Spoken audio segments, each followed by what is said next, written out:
2. I've spent the afternoon in a bookshop, and that means books, and that means a book haul. I'm going to have to split this up in 2. I don't see any other way of doing it. It's almost 50 books, and there's quite a few folios, so I'll probably keep the folios separate. So let's jump in. I've got piles around me here, and first are some Batsfords, and this is Sackville Sitwell, Edith Sitwell's brother, and this is Spain. Just look at the gorgeous jackets on these, and they wrap around, and this is what I collect them for mainly, is the jackets, the artwork. And this, they have various series. This one is the Books of Countries of Europe, and this is Batsford 1951, second edition, and look at the frontispiece, El Greco. But yeah, I bought a huge amount of books today because my local bookshop, the Eagle Bookshop, is clearing out some shelf space for a buy. They bought a huge collection of books from 17th century publications up to modern. It's about 20 to 30,000 books. So, a lot of deals here. A lot of this material, a lot of these books I paid 50p a pound for, and other ones, I think the most I paid for a set of folios was like maybe £15. And everything else was like, £1, £3, £4. But yeah, the Batsfords I thoroughly enjoy. Here's another one by Ian Dunlop. It's Versailles.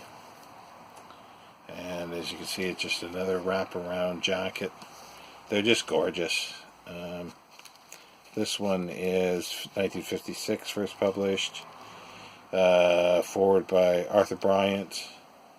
And this is the entrance to Versailles. It's a bit of a letdown from frontispiece from the other one. Just the black and white.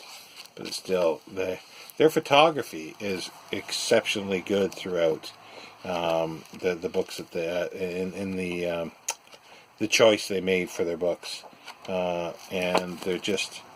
I will have to show my collection at some point.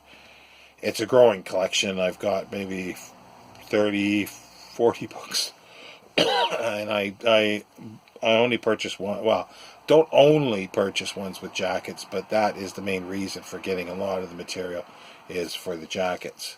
And here's another one here, an example. This is English Church Monuments, 1510 to 1840, by Catherine A. Easdaly. And again, it's just a wraparound cover, and beautiful color frontispiece and the title page. This one was published in 1946, and again, it's just the fabulous photography, black and white photography throughout. Oh, so this is very interesting. There are 2 photos in here.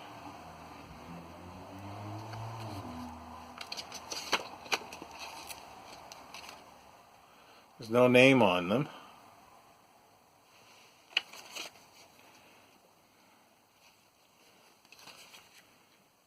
But it's somebody holding a pig and milk, giving milk to a pig. Yeah, you never know what you find in books. Just checking to see if there's anything else hidden in this one.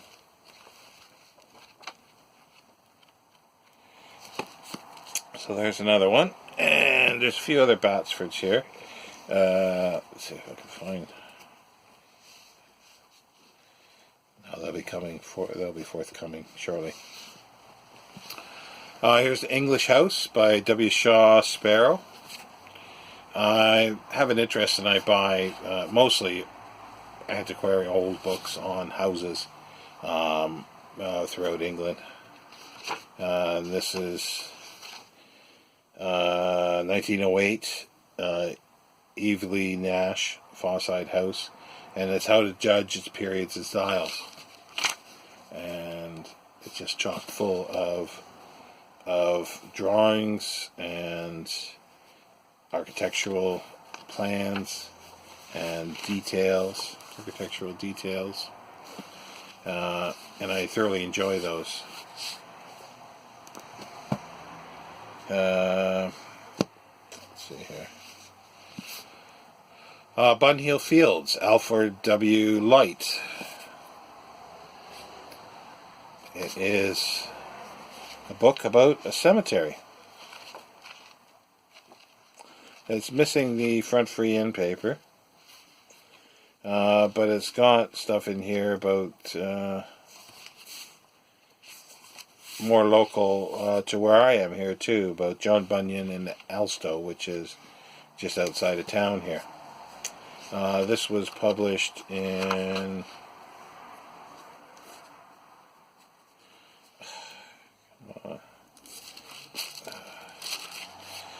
published in 1913 by C.J.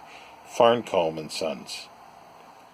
And I do like getting books on cemeteries. As you probably remember, I had the Epitaphs volumes, and I don't have many. I might have one or two others in my collection, sort of various places.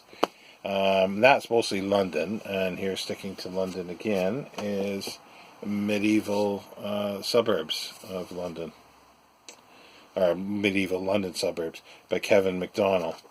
It's a Fillmore publication, and it was bought in Dillon's bookshop for $6.95,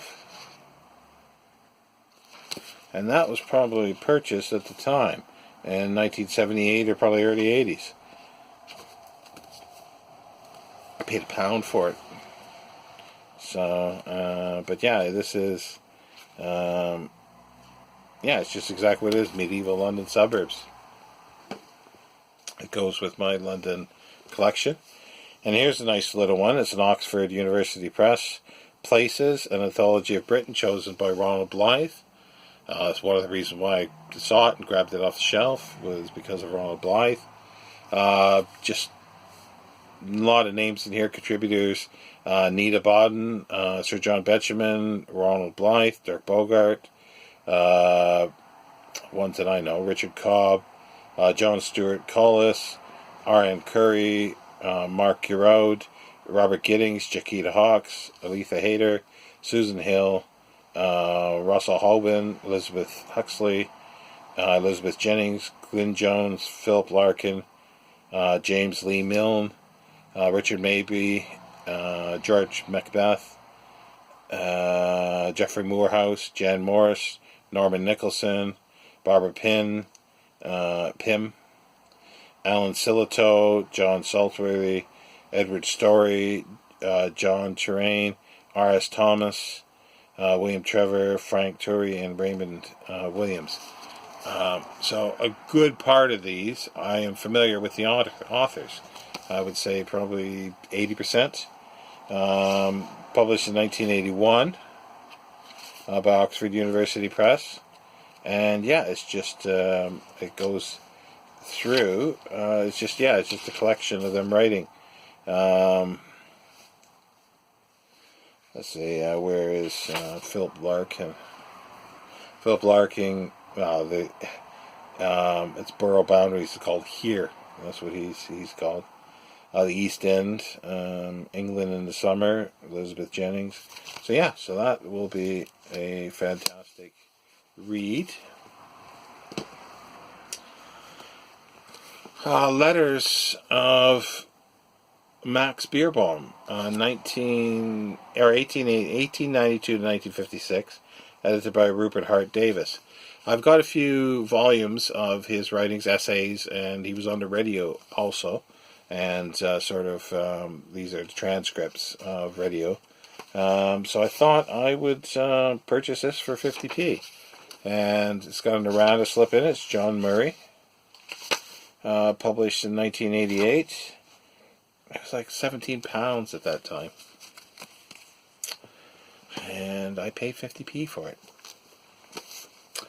This is a bit of an oddity. I normally wouldn't buy something like this, but it was, again, only 50p, and I'm sure I'm going to get at least an hour's pleasure out of it. And if that's all I get, that's a damn good thing for 50p. So, excuse me. Might notice my throat's a bit dry. This is Environmental Hazards in the British Isles by A.H. Perry. Sounds exciting, doesn't it? Well, it can be. It's just, it's all environmental. It's disasters that have happened. Rainfall, you name it. It's by A.H. Perry, lecturer in geography, University College, Swansea. George Allen Unwin. It was published in 1981. Others by the same author, Alan Perry, is Synoptic Climatology, 1973. The Ocean Atmosphere System, 1977. But it's these charts and maps that I find interesting. England and Wales rainfall, 10 driest periods of duration from 3 to 24 months since 1820 starting date, and a rainfall totals given. It's just, these are just fascinating to look at, and just maps.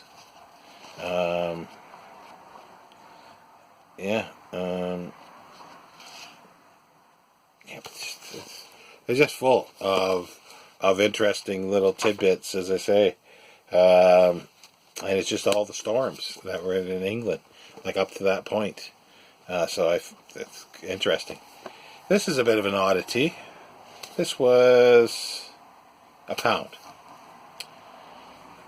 It's a Golan's yellow jacket. The Decoding of Edwin Drood by Charles Forsyth. Fact, fiction, solution to a classic problem. And it's the Golan's Detection series, 1980. So I'm not quite sure if this is, it looks like it is fiction, but there might be some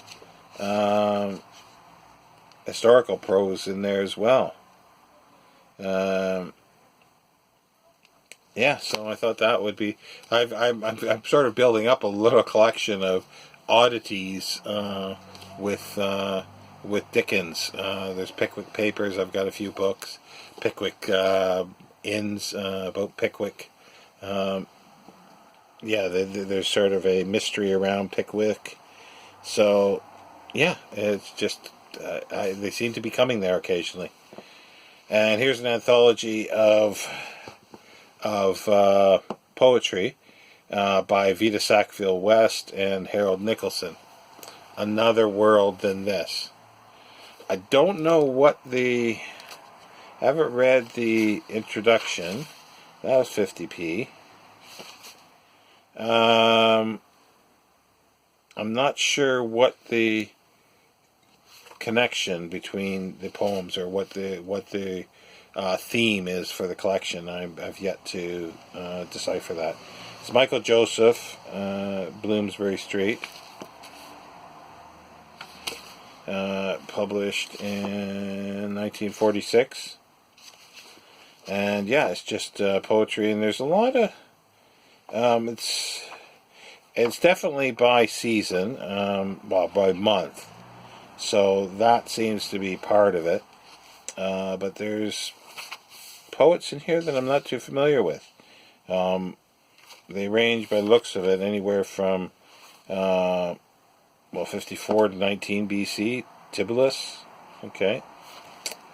I was going to say around 14th century I saw, but it looks like it's all ranging, probably for all periods. It's a nice dust jacketed. It's a nice gray covered cloth with a nice emboss on it, silver and spine. It's just any poetry like that, I find it difficult to say no to.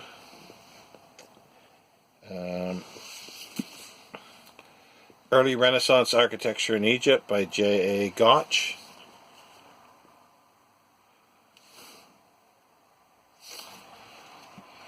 It's 1901, Batsford. Hefty Batsford with just tons of architectural drawings, photographs and drawings, architectural details, wood paneling. It's just a period from historical and descriptive account of the Tudor, Elizabethan, and Jacobean periods, 1500 to 1625, for use of students and others, by Alfred Gotch. So that's nice. Got a lot of stuff here. I don't even know if I'm going to maybe have to break it down into three. The London Commercial Dictionary by W.G. Cordingley. Another for my London collection. That was 50p. It's being an explanation of trade terms and phrases in common use from 1914. It's got a name on there, something C.T. or C.F. Stevens. As I say, it was the name up there, but that's the original price of £1, but I got it for 50% off. Yeah, it's just a listing of phrases for commercial purposes. Oh, yeah, I said it was 1914, I think it was.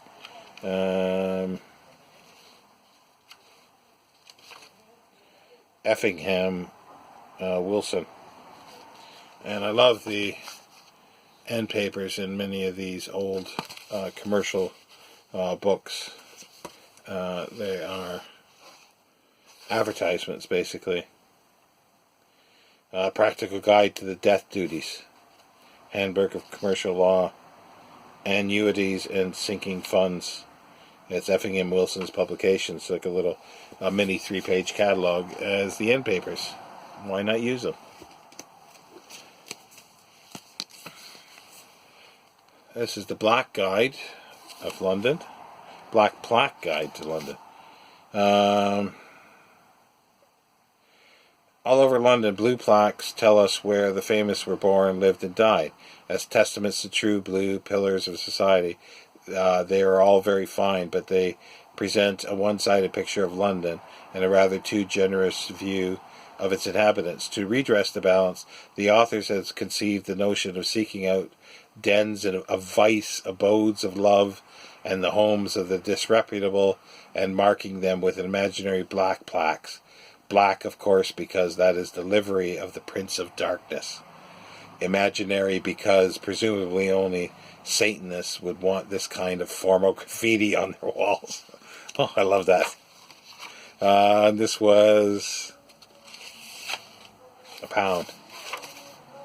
It's by Felix Parker and Denise Sylvester Carr. Yeah, that's the title page. I love it. It's Constable. Published in 1987. Yeah, it just goes through the whole area.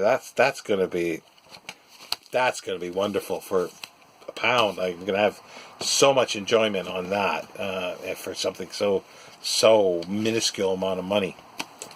Monticello, the history of Monticello. It's a bit out of the ordinary, possibly for me, but it's an intimate portrait in depth of Thomas Jefferson and his family. I've been to Monticello and I loved the visit. So again, for 50p, I thought I can revisit a little bit. Let's see what else have we got here. Ivor Brown's London. It's Noons. Nice, beautiful jacket. 50p. Illustrated by Felix Kelly. Noons, London, 1960. Yeah, just going with my London collection. Voices of Silence, the alternative book of First World War poetry. It's So it's not the biggies that you'd expect. And to be honest, when I was looking through this at the bookshop, which was only £1, it's a long inscription by someone on the front free end paper. A lot of the authors I'm not that familiar with, so that was definitely a good purchase.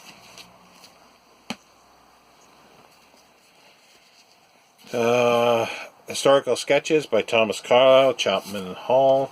I probably have these elsewhere. Nice inscription there. Can't quite read it all at the moment. 1898, I think that's when it was published, or 1899 that is. 1898 was when it was published. It's historical sketches of notable persons and events in the reigns of James I and Charles I by Thomas Carlyle, edited by Alexander Carlyle, B.A., second edition. That's interesting. Alexander Carlyle was his nephew, I believe, who was actually trained and did literature in Canada. His brother actually, Alexander, because I don't think it's his brother, I think it's his nephew, who moved to Canada. And he was the one that he did a lot of editing of the letters. And according to the big collection of letters that's coming out, or that has been going out, he's the best editor. Another printer, sort of going with my printer, early printers, and this is late 16th century. It's Castle. It is on Christopher Plantin by Colin Clare, Castle and Company, published in 1960. And yeah, just about him. So that'll be interesting. This is just a classic of book collecting, the ABC of book collectors. John Carter. And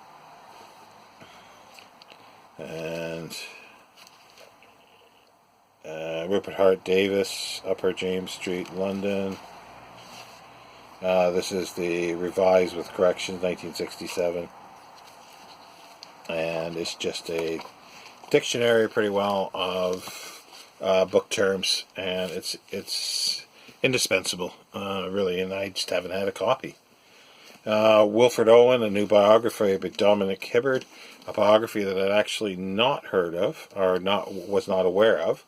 And this is done by Weidenfeld and Nicholson in 2002. I've got several other biographies of Owen, but he's one of my favorite poets, especially probably my favorite First World War poet. His stuff is so powerful. So I'm always happy to get another insight for his life. East London, another London book by Walter Besant. It's a nice edition.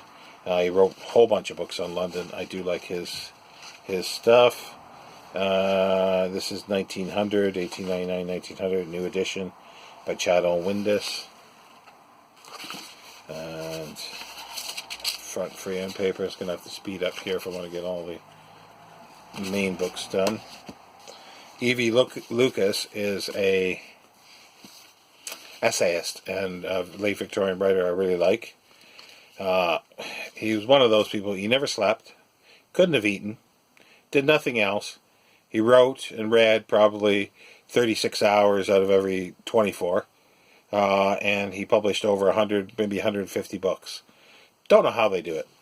Here's Domesticities, a little book of household impressions, published in 1900 exactly.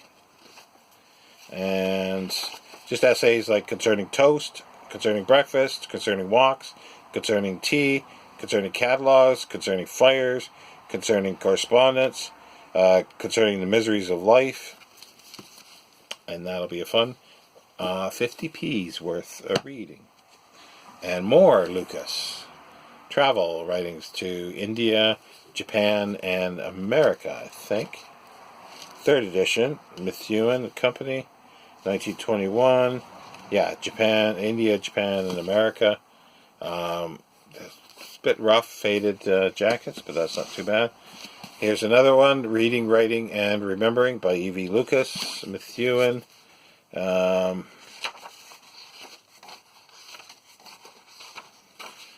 And it's a literary record of his and memories. See Roger Fry noted briefly in the preface, published in 1932. And here's just a very small selection of what he's published. So that'll be a fun read as well. For a pound or two. Colonel Gordon in Central Africa. It's a bit rough, but for a pound, I won't say no to it. There's pullouts of maps, and yeah, it's exactly what it purports to be. It's from 1881. It says, with a portrait and map of the country prepared under Colonel Gordon's supervision. It's Colonel Gordon in Central Africa, 1874 to 1879. From original letters and documents, edited by George Birkbeck Hill, 1881, Thomas de la Rue and Company. So, very pleased to get that. More Lucas, A Fronded Isle and Other Essays.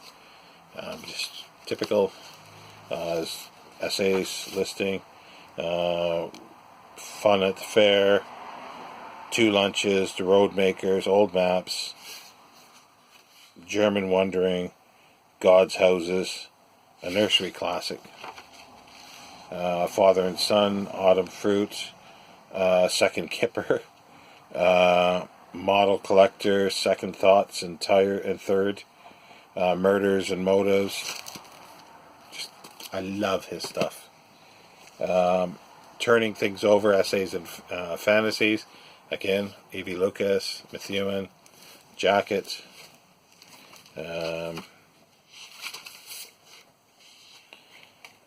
Just wax and waistcoats. No idea what they have in common, but it could be interesting.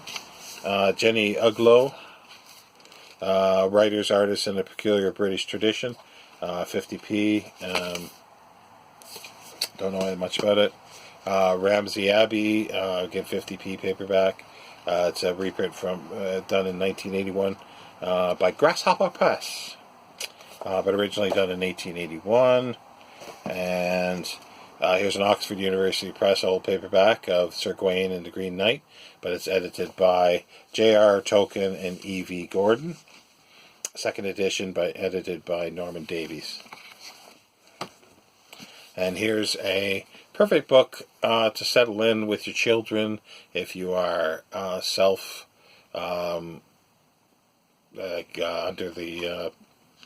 the COVID-19, if you're isolating yourself. And it's literally just a collection of things to do, games indoors and outdoors for a party. And what shall we do now? This is E.V. Lucas, something that I never knew he did, but pleased to get it, and we'll spend some time enjoying it. So that's coming up to 29 minutes, and I will say that that'll be it. There's a few other little things, but there's the Folio Society, which I'll do separately. And the reason why I got to stop here is because at 30 minutes, my phone turns into a pumpkin and dies. So I'll finish it now at just under 29 minutes, and I'll see you later. Thank you, BookTube.